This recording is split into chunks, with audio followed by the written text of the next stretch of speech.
So this is the second week in this series we started called Investigating Christianity, where the idea is we want to determine first, what does Christianity actually teach? What are its claims? And then is there a decent reason to think those might be true, including especially looking into some of the key objections that people have raised. And this list really comes from my own investigation. Things like, how can you take the Bible seriously in the light of science? What about other religions and the claims that Christianity makes? How does that all fit together? And of course, things like the problem of evil. So that's what we're doing. And what I want to do tonight is discuss two things, picking up kind of where we left off last week. Last week, we drive this grid, one way of sort of laying out the basic options that humans have come up with down through the centuries for what is true about basic reality or worldviews. We derived it by asking two questions. Is ultimate reality personal? And is that personal or impersonal reality finite or unlimited? And that gives us this grid of naturalism or atheism. There's nothing beyond nature versus theism, the starting point being an infinite personal God. And of course, Christianity fits into that category. Pantheism, that there's an impersonal infinite essence that all is part of. Everything is God. God is everything. And then the last option being these sort of incomplete worldviews, polytheism. There are multiple limited personal deities. And then the implications that flow from those. And we'll be referring to this going through other topics going forward. But then there's this other question that since especially in Western cultures, last few generations, we have to add, which is, does truth exist?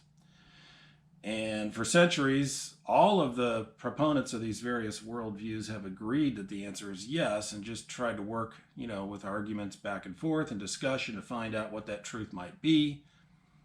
But there's sort of a new worldview, I call it spiritual relativism, which asserts that truth, at least in these big picture items, spiritual truth, it doesn't really exist. So tonight I want to discuss this issue of spiritual relativism. Is there such a thing as truth in these matters? Because if there isn't, then this whole exercise of investigating Christianity is a bit of a waste. So I want to do that, but before we do that, I want to talk about how we're defining Christianity. So also really important, how are we defining Christianity and what are the key concepts based on that approach to a definition? If we were to approach this in sort of a classic comparative religion type study, we would be following, I think, the institutional or historical approach to defining Christianity, where you're basically saying, let's go through time and through places and identify every movement, every set of traditions that identifies itself as Christian, and those ideas then go into the bag of what is meant by Christianity. And the problem is, there's a couple of problems. First of all, it's a pretty mixed bag, to put it mildly. When I was new in my transition from atheism to Christianity and still trying to sort a bunch of things out, one of the things that I found really disturbing is I started to study church history a little bit, got interested in it for the first time. And, there's some good things in there, the history of the church, but there's some really terrible things. Maybe more important for this purpose, though, it's hard to find any serious issue down through the centuries since the beginning of the Christian movement after Jesus where you can't find people calling themselves Christians on both sides of issues. For example, slavery pre-Civil War in the U.S. You had people calling themselves Christians arguing for it, and of course the abolitionists, Christians, leading the charge against it. So if you don't have a coherent set of ideas, then moving on to ask whether they're true or not, or how they defend themselves against objections is really not even possible. So what we're doing for our purposes is defining things differently. We're deliberately sort of scraping away the layers of traditions and various movements and various people's opinions about things, and saying we're going to go back to the texts of the Bible, the Old and the New Testament. And that then becomes what we're using to define the key concepts of Christianity. And that has the benefit of being a fixed target, right? That the goalposts aren't going to keep moving.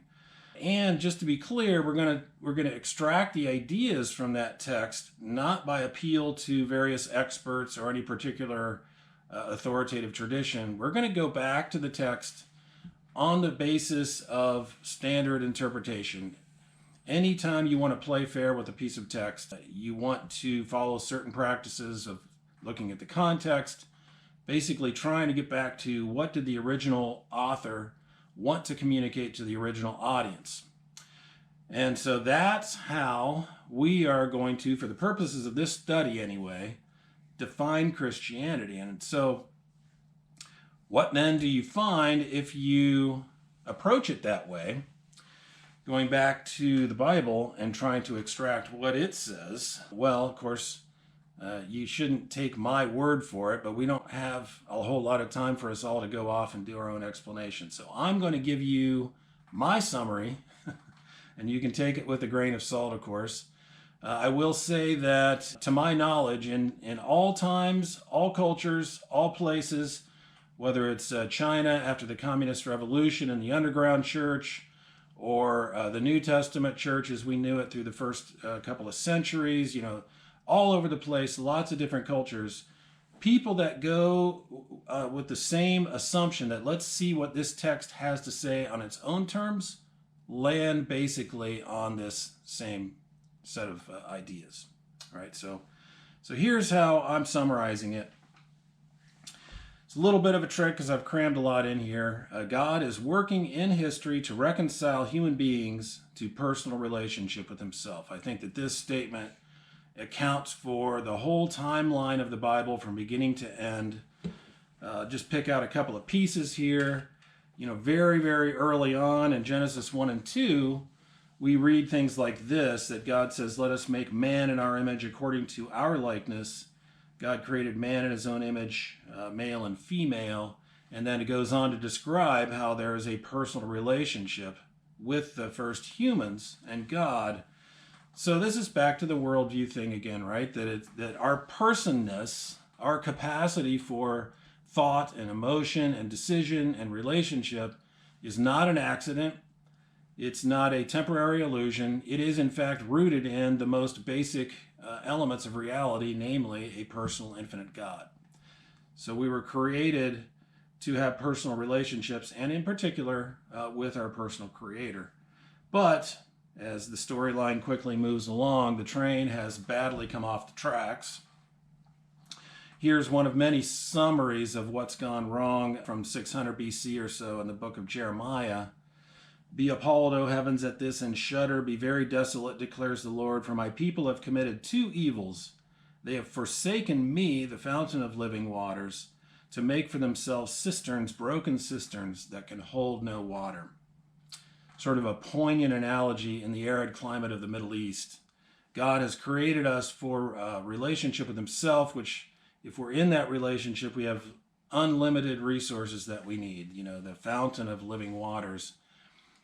God set up in the garden very early, chapter 3, basically door number 1 for the first humans, choose to stay in relationship with me, or door number 2, declare your independence from God and set off and try to live on your own resources, as the tempter said, as God, be your own God. And humans, corporately and individually, have taken that second option, represented by broken cisterns, try to manage our own resources, and we are not created for it, and it doesn't work.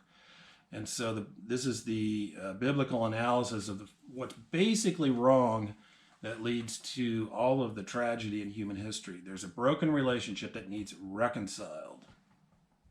Also, that interesting is that it's God who initiates and works this plan, which in my reading and observation is kind of a contrast. I think when humans want to get spiritual or religious, the focus tends to go to ourselves, my spiritual discipline, my moral good works, my capacity to pay for my lack of moral good works or whatever. But in the Bible, we read something different. The humans are not the heroes of the story. There are prominent people, but those people are just as flawed as the rest of us in big ways, whether it's David or Abraham or the rest of them. They're all sort of reluctant participants at best with what God is actually driving. So I think that's interesting. And this little phrase, I will be their God and they shall be my people, I picked out because it shows up at the beginning and throughout and finally is accomplished at the very end of the Bible. This is sort of God's goal, and he's also working in history. One of the things I did preparing for this material originally was, instead of just reading about other religions, I read the Quran, the Islamic scripture, and the Vedas and Upanishads, which is the main scriptures of Hinduism. And it took quite a while for me as I was reading through those to realize what seemed so different to me between those scriptures and the Bible. And one of the big differences is there's history in the Bible. Wherever you land, there are markers of place, people, time that we can actually cross-check through other sources, in addition to very overt claims of God's supernatural intervention along the way. So God's working in history, and that turns out to be important when we get on down the road to trying to find ways to validate the claims objectively that the Bible makes. So if that's God's goal, you might think, well, what's the big deal? To dig just slightly deeper, the problem that as God sees it is that there's a dilemma here on God's part between his love for all of us on the one hand, and because really his love for all of us, his sense of justice when people are injured. So that one statement of this problem among very many is that our moral violations have made a separation between you and your God, us and God. So what does God need to resolve to be able to reconcile this relationship? Well, it has to do with the fact that he loves us, and he also loves the people that we wrong in our thoughts, words, and deeds. And so that issue of justice is a problem. And you might think, well, if God would just lighten up and relax, it wouldn't be such a problem. But I think we can relate to this even in our own sense of justice. If you just think for a minute about some of the things that we get angry about when we see going on in the world at a large scale or a small scale, and there's a part of us, right, that cries out, why doesn't somebody do something about this? Somebody that we love is injured badly, and our reaction is, well, whatever. That really kind of calls into question the reality of our love for that person, right? So this is a real issue. But as we open the pages of the Bible and look at it from God's perspective, our tendency is to say, well, yeah, God should do something about those bad people, but I'm a pretty decent person. I try to do the right thing. From God's perspective, he sees our hearts. And so we have Jesus saying things like, yeah, you've heard that murder is wrong, but I tell you, if you even say you idiot in your heart to somebody else, that is a violation of that other person who is also of value to God. Or if you look at a woman to lust for her, that also is a violation of that woman, and that's an issue between us and God. And so as you start to unpack this, it's not just, quote, the bad people that tend to be people that are a little bit worse than me or are bad in ways that I don't tend to struggle with. It's really all of us. That's the biblical message, that we have all fallen far short and violated other people, and we have this barrier. So God's solution to that problem was to enter human history as the Messiah. It's actually God himself entering human history.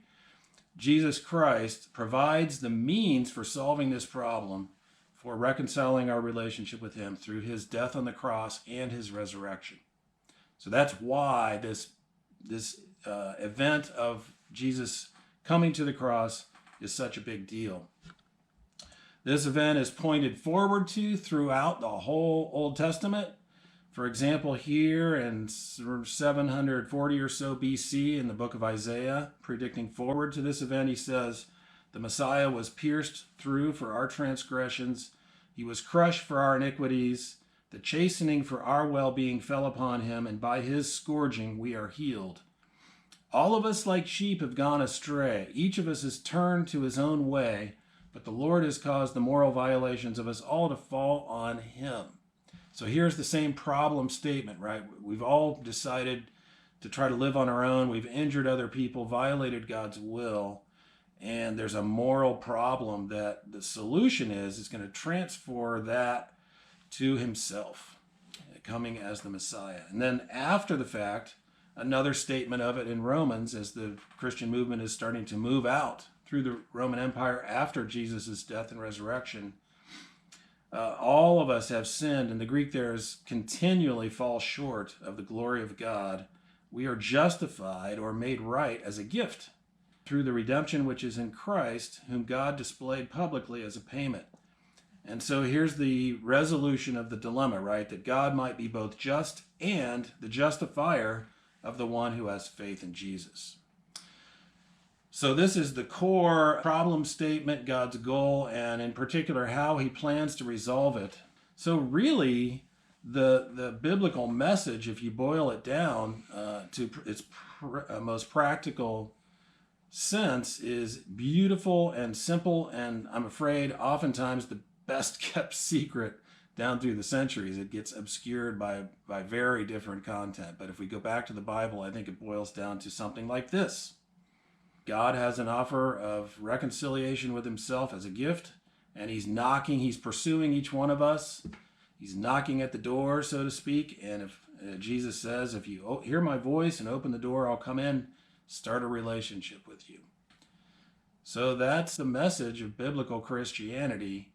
And I think, just to personalize this for a second, I think I found it extremely exciting when I first heard about it, that God wants to give me a completely clean conscience and secure standing with him, and begin to live with him as I go through life and with a hope for the future.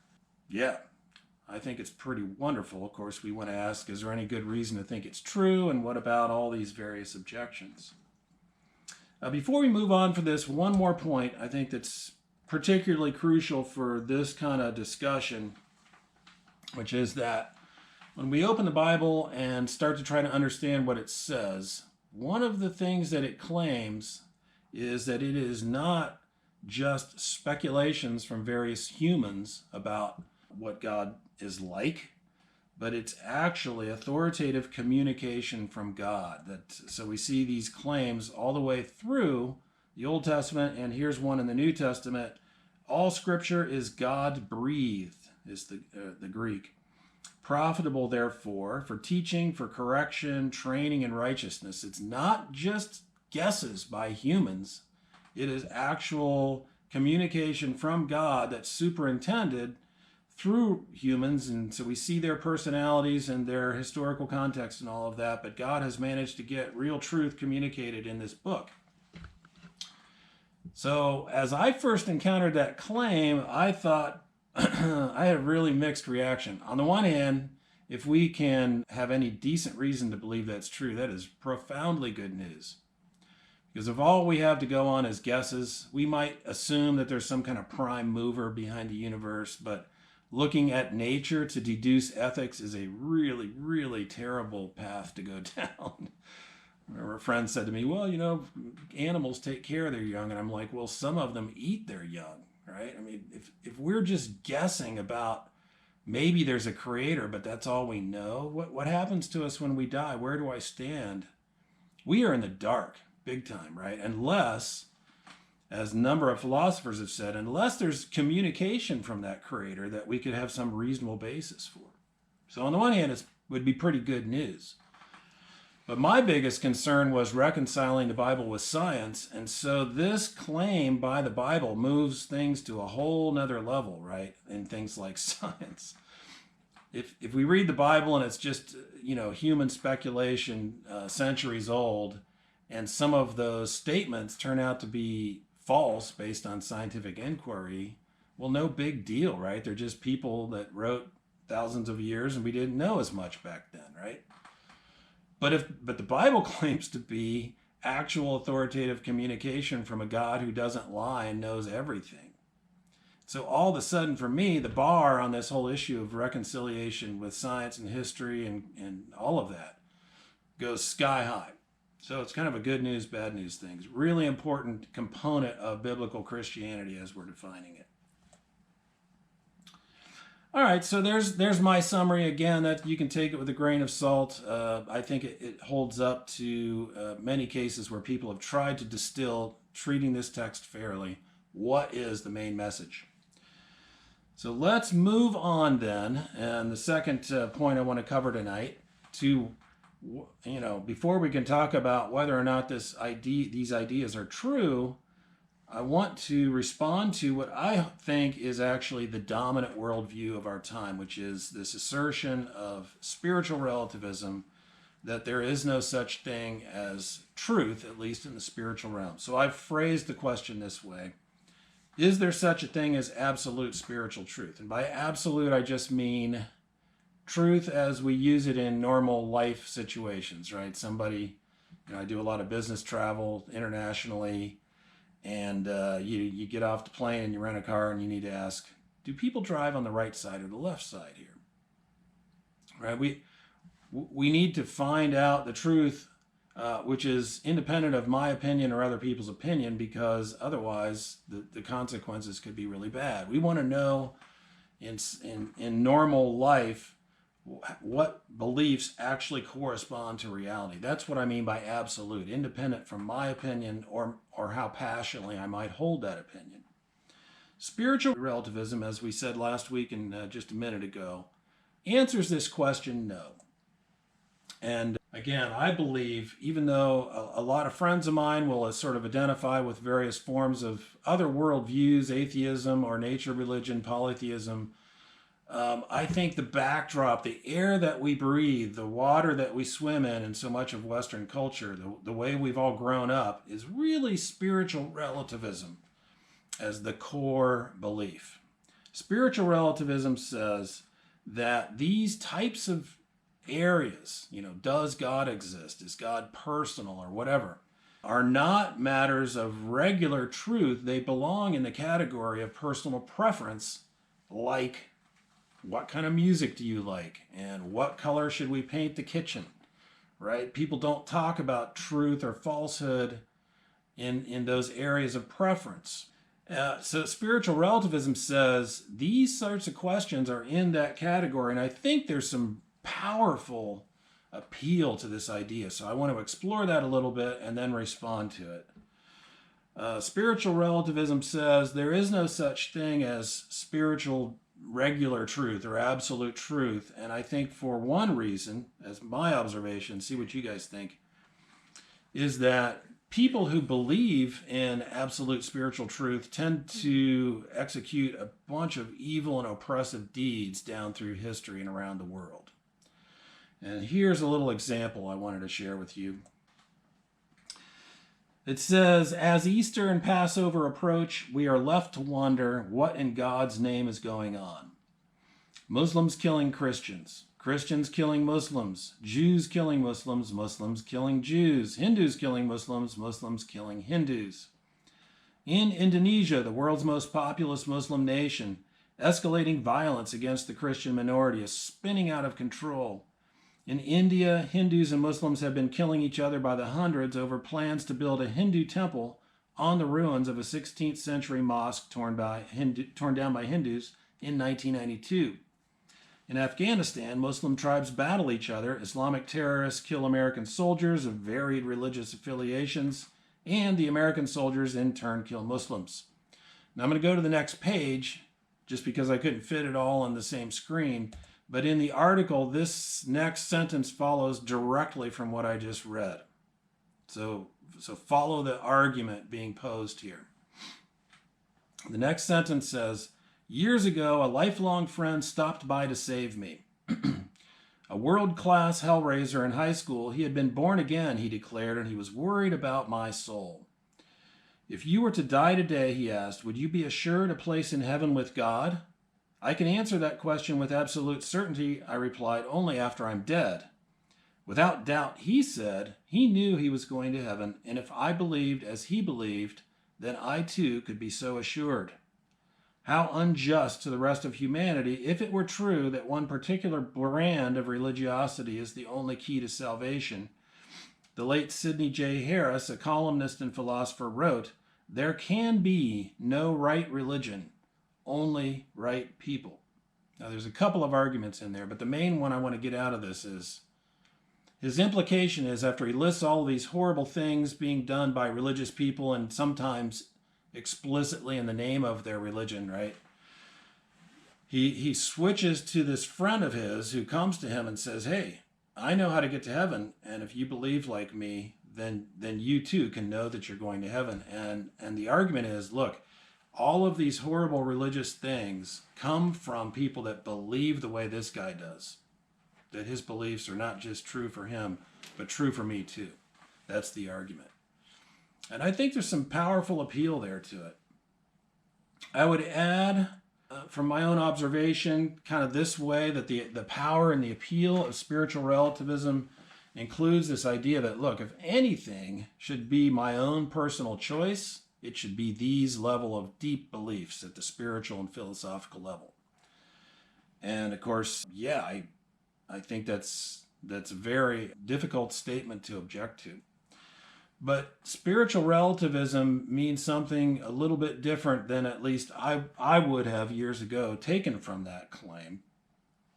This first came home to me shortly after I decided to become a Christian. And I was blabbing about it. Apparently, so a relative came in from out of town to visit us, and she says, so I hear you've become a Christian. And I said, yeah, that's true. I'm pretty excited about it. I think it might be true that there actually is a God and we were created. And she said, well, you know that I'm an atheist. And I said, well, I'd heard that. And then she said, so I take it you think I'm wrong. And at this point, I began to have that sense that I'm standing, in some kind of a minefield and need to be careful which move I make next. And I said, well, I suppose by logical extension, I believe God exists and you believe God doesn't exist. So yeah, I think you're wrong about that. And she reared back and blasted me. And she said, I cannot believe that you would treat me with such disrespect to say that. And that's the first time I realized we're dealing with something here that's deeper than people being able to make a choice about what they believe, which of course I hope all of us would agree to. We're dealing with an assertion that disagreement constitutes a personal attack, right? And so if this is true, if spiritual relativism's assertion is true, then for one thing, our whole project of evaluating what Christianity says and whether it's true is a big old waste of time. The Bible is just full of unapologetic, absolute type of truth claims, and really of all of the people in there, Jesus is the worst. He's always saying things like this: I am the way, the truth, and the life. No one comes to the Father but through me. So how can we proceed, right? What to do about this assertion of spiritual relativism, which again, from my observation, is the dominant worldview in our culture today? What I want to do is suggest that, yes, spiritual relativism is reacting to and observing real problems.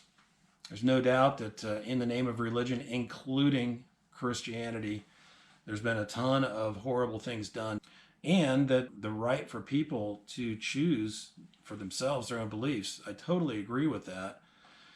But what I want to suggest is that the move of spiritual relativism, of throwing out the whole possibility of real truth in this area, is a cure that's worse than the disease it's trying to solve. And that there are other ways to resolve the problem of religious oppression and so forth and intolerance. So what I'm going to give you, and we'll wrap up here tonight, is my pitch for just kind of setting aside the dogma, really, which is what it is, of spiritual relativism, and returning to at least the possibility that there's real truth in this area, including spiritual, philosophical things. So I'm going to give you some arguments here. First is, ironically, I believe that spiritual relativism, even though its primary focus is to increase tolerance, is actually destroying it. And I think with a little reflection, you probably see this at work in our culture, right? The tolerance of spiritual relativism says you must affirm all viewpoints as true, like my aunt told me about her views. Well, this is different than what we've meant by tolerance down through the centuries, which I would summarize this way. Traditional tolerance says you must affirm each person's right to their own viewpoint.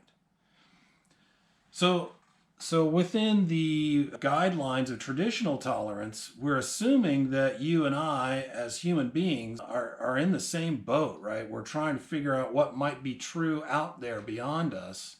And that provides a category for respectful dialogue.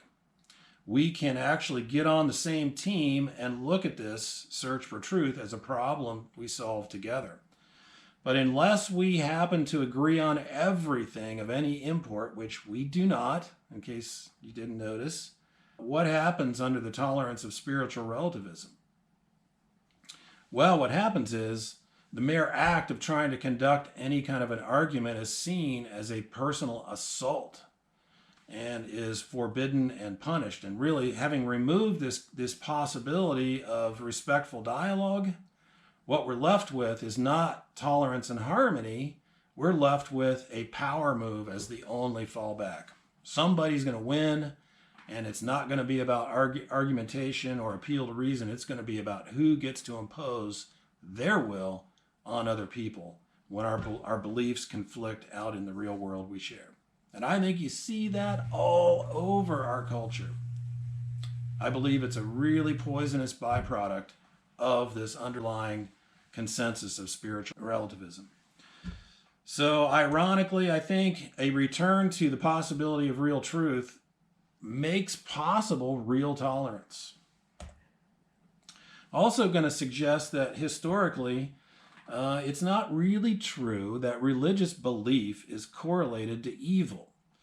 Now, I want to be careful here. Definitely lots of religious people, including Christians, have done things that are unspeakably evil. But if I were to ask you guys, I'm going to wake y'all up and you can unmute and answer this. If we were to look back in the 20th century and have a contest for mass murders, who would win that contest and be the top runners-up? Stalin. Stalin's a good guy to get into the running. Estimates, and it's not just, by the way, wartime deaths. I mean, he, in the Great Terror and earlier in his reign, and then later on, deliberately imprisoned, tortured, and killed millions of his own people for political purposes. Who else? Hitler. Did somebody say Pol Pot? Yeah, Pol Pot. Yeah, and by my reckoning, Pol Pot would win at least on the per capita way of measuring it. I think something between one out of 3 or 1 out of 4 people, again, not through some unfortunate set of circumstances, but through deliberate, organized torture and murder. You could throw Hitler in there, right? But the people we've mentioned surpass Hitler in some ways. I think the one that leads the list is Mao, by my reckoning. It's very difficult to tally the total number of people killed in the various events during his reign in China. And again, I'm not talking about the results of external forces, but actual deliberate imprisoning and torture and murder. So the point here is that when we look at least back the previous century, these people are all explicitly non-religious atheist philosophers. And there is quite a bit to be said on the positive side of the balance sheet, especially for Christianity down through history, in spite of the very, very mixed history. And so a friend of mine summarized it, I think, pretty well. Evil is not a religious thing, it's a human thing. And I think an honest, objective look at history would at least get us this far. And here's one last point on this. If you read the life of Christ in the New Testament and you watch out for this theme, you realize Jesus really breaks this mold just in himself. The people that he has the problem with and the people that he is the hardest on are these very kind of Taliban type hypocritical religious people who are just horrible to other people. You know, he's constantly healing people in a way that violates their little picky rules, and he's calling them whitewashed tombs that look great on the outside, but inside they're full of selfishness and greed and evil. So on the one hand, he is critical of the very types of religiosity that spirit relativism is reacting to, but Jesus is just full of these unapologetic, dogmatic, unequivocal truth claims. All right, so he really just breaks this mold if you read his life. I think a simple observation here is we can't live this way. We don't live this way in most matters of truth or falsehood, right? Which side should I be driving on? We want to know not what do I believe or how strongly do I believe it. We want to know, does my belief correspond to reality? Because otherwise bad things happen in the real world. And this idea that spiritual things are less important, I think, is fundamentally flawed. Questions like what happens when the people I love have died? What happens to them? Like this woman, a friend of Jesus, is asking. Her brother has just died, and she's saying to him, why didn't you do something about this? And he says to her, I'm the resurrection and the life. He who believes in me shall live even if he dies. Okay, that's a really practical but spiritual claim. I would suggest that these spiritual questions are even more important to know whether they're actually true or not true, rather than less important than the daily questions of like which side of the road do I drive on and things like that. I would really like to know if that's true or not, right?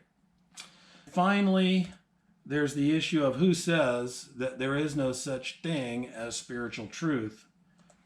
At the very end of that little article I read you guys, Hallett quotes another guy who says, there can be no right religion, only right people. Well, it's another one of these things that at first blush, to me at least, sounds very nice. It sounds very tolerant and positive, but as you spend even a few minutes trying to unpack it, there's some pretty arrogant things being communicated there, right? No right religions. So what are we saying to the millions, literally, of people down through the centuries in every culture who have believed that their religious and philosophical beliefs were true? We're saying, well, guess what, guys? You're all wrong. And who says? Well, Joe Hallett says. So to put this another way, spiritual relativism falls on its own presuppositions, and you kind of see this flush to the surface with this claim. There are absolutely no absolutes. Spiritual relativism itself is making metaphysical or spiritual type claims in the position it's taking, and so it is ultimately self-defeating, right? If it's true, then it's false.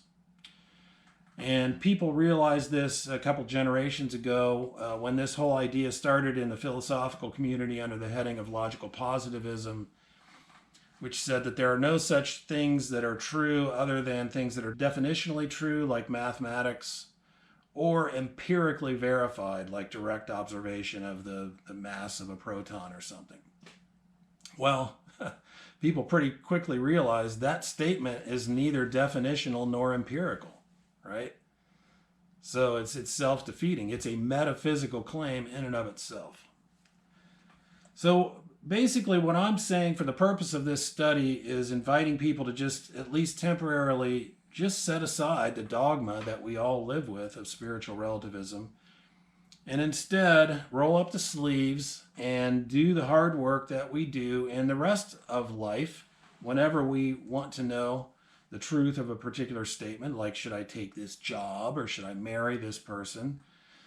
We need to go through the work, sometimes messy, often not as neat and clean and certain as we would like, but it's reality, and reestablish the possibility of truth, including in these big ticket items. And so what I'm going to suggest is the criteria that we're going to use for the rest of the series here. We're going to subject Christianity to it. I would suggest that how do we know truth in other areas of life? Well, we'd like to see some objectively verifiable evidence for claims. And I can't tell you how encouraged I was as a young believer, having transitioned from atheism and still having lots of questions, to see that the Bible not only doesn't discourage us asking for such objective evidence, it actually insists that we not believe things apart from confirmatory, objectively verifiable evidence that it really is from God and not falsehood.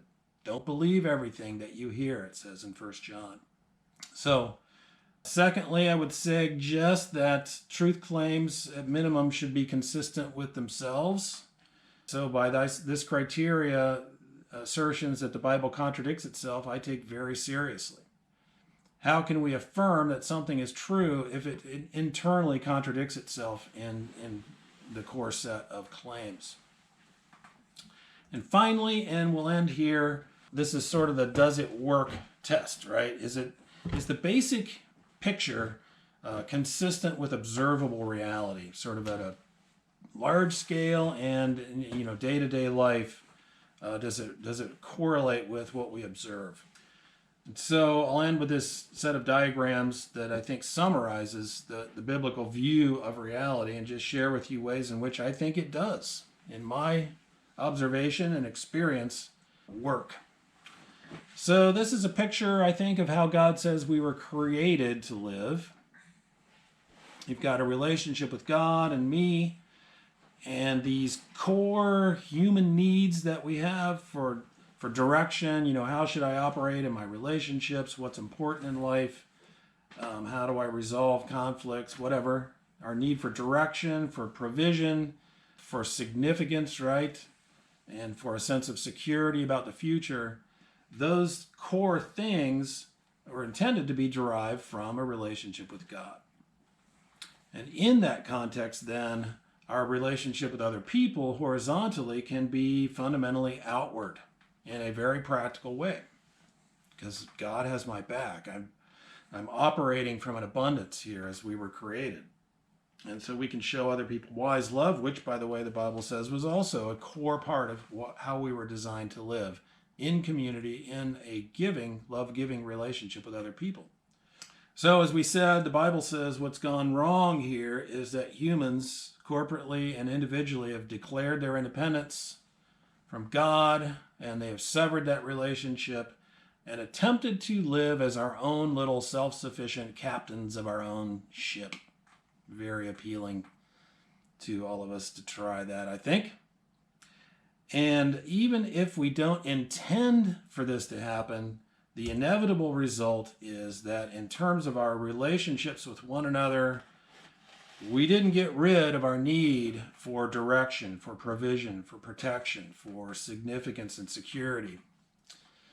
And having cut off the source of that we were created for, namely relationship with God, we are going to begin twisting and turning our interactions with each other into fundamentally self-centered things. So we find right out of the gate, right there, the humans are assaulted by a sense of shame all of a sudden. They've lost their basis for significance and security. Adam nobly throws his wife under the bus when God shows up. He's like, if you're looking for somebody to burn down about this, why don't you just take her? And it's also your fault too, God, because you gave her to me. So all of a sudden, instead of a giving relationship with his wife, he's wanting to use Eve to try to get himself out of a jam. And it's only a chapter later before we get to the first murder over jealousy of Cain and Abel. So all of this stuff goes back to that. So the message of Christianity is that God has initiated and executed a plan to build a bridge back through Jesus so that we can opt back in, very simply, and at least in a very limited and imperfect way, start to live the way we were designed, to draw those things from a renewed relationship with God, and then try to learn to turn our relationships with each other into giving rather than taking. I love studying history. I've looked at the arc of human history, big picture, small picture. I think this narrative counts for a number of aspects of that in a way that I don't see any other accounting for. But I'm going to end with just sort of at a personal level in my own life. I think also I would say it works. And one example of that I've shared with some of you who know me is our marriage.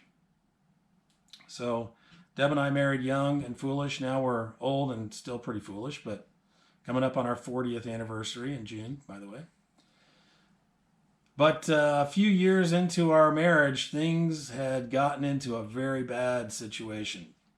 And we had begun to play into each other's worst expectations, fulfilling our most cynical view of each other's motives. And we're really into a death spiral. Although we knew as Christians you're supposed to hang in there, if you had asked either one of us, is this marriage ever going to be an enjoyable, good thing? I think we would, if we were honest, had said we can't imagine how it had gotten that bad. And I remember after a fight, one time I went down to the basement and I realized I'm not just pissed off at Deb. I'm actually pissed off at you, God, because you invented this whole marriage thing and it's terrible. And so I actually think I cussed out loud at God at that point. And probably in the closest I've ever come, it wasn't an audible voice, but it felt mighty close. Kind of in my head heard God say, okay, that's fine. I can take that. Do you want to hear what I have to say to you? And I remember thinking, I'm not sure I want to hear what you have to say to me. I'm not sure I'm going to like it. And so I really thought about it for a second and I realized it was a big crossroads. I'd been operating in my marriage fundamentally, contractually, horizontally, right? If Deb comes through on the things I need, I'll work on my stuff. But if not, then I won't.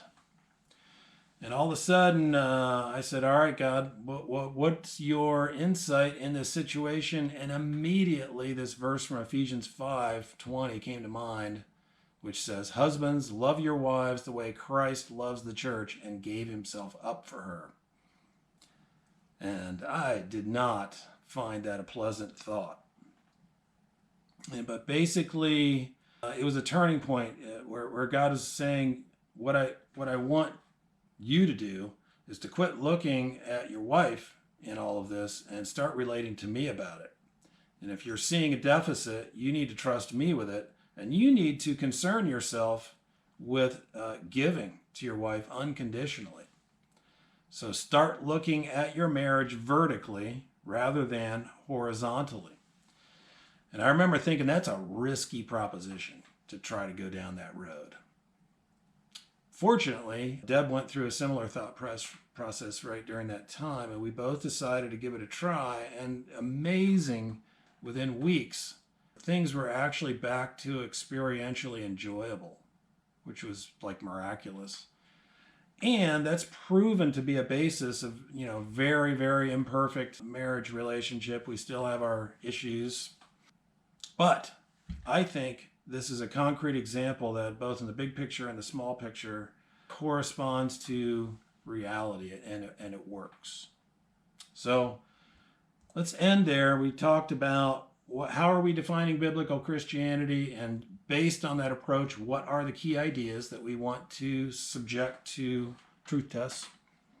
And then talked through this assertion of spiritual relativism and suggest that we set that dogma aside and look at how can we reasonably and rationally determine truth versus falsehood in the spiritual realm and use these truth tests as we go forward with biblical Christianity. Next week, what I'd like to do is start talking about other religions. This was number 2 on my list, and talk about the biblical view of the relationship between Christianity and other religions. And the following week, I'd like to compare and contrast Christianity with Hinduism on the one hand and Islam on the other. and we'll see where we go from there, if that sounds all right. So I'm hoping there's some questions. Hey, Doug, I have a question. So today people are really sensitive and offended by the exclusive aspects of Christianity.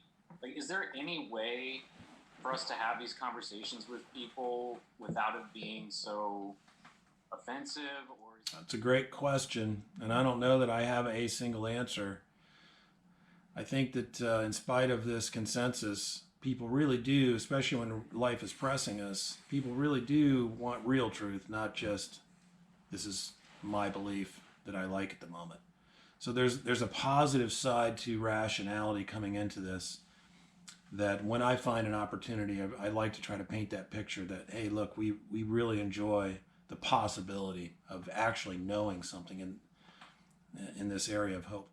It seems kind of unfair for her to be offended by you saying that she's wrong when she's also saying you're wrong. Yeah, that would be probably, if it were to replay it and had another chance, it might have been good to stop and ask, do you think I'm wrong? Right? Yeah. Get that out on the table. Most relativists think Christianity is not true. So we probably are mixed, like we said last week. We humans are very capable of having internally inconsistent beliefs that we all hold, you know.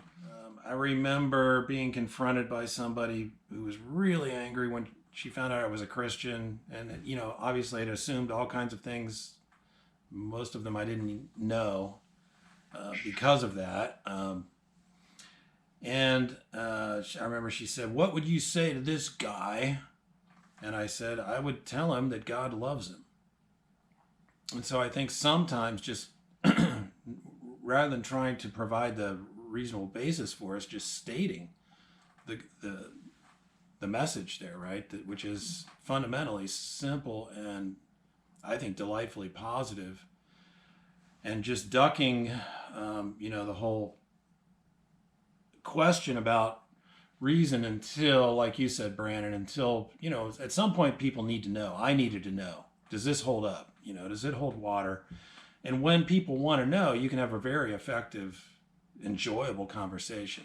But sometimes maybe it's better just to state, this is what God says, that he loves you and, is ready to, if you open your heart to him, to give restored relationship and eternal life.